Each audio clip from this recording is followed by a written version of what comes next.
Asia Siowo! Witajcie! Dziś pokażemy Wam, jak zrobić krzyżyk z koralików.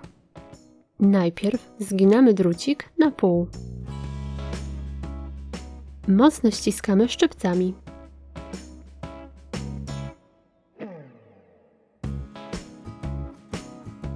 Następnie nakładamy 2 koraliki oraz przekładkę. Zaginamy końcówkę drucika tak, by utworzyć kółeczko.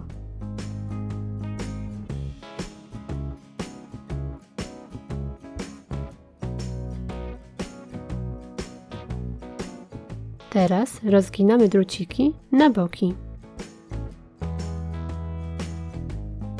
Odmierzamy 2 cm i zaginamy drucik. Mocno ściskamy.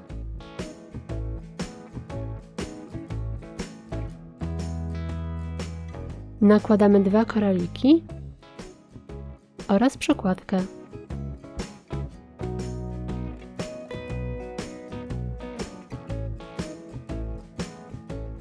Zaginamy końcówkę.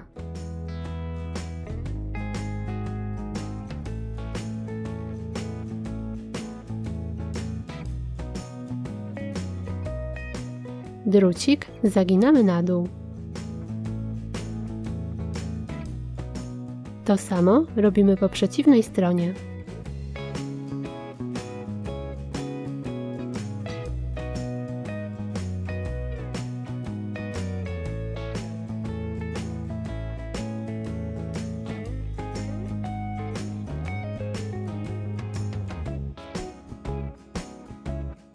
Od dołu nakładamy 4 koraliki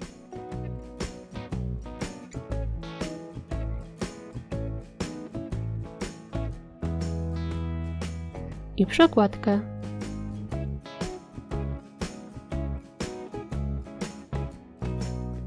Odcinamy nadmiar drucika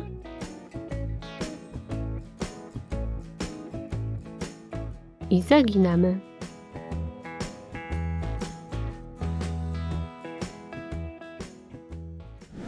I gotowe! Taki krzyżyk będzie idealnie pasować do różańca, który niedawno robiłam. Zajrzyjcie na mój kanał po więcej pomysłów na prezenty i dekoracje. Pozdrawiam! Pa, pa!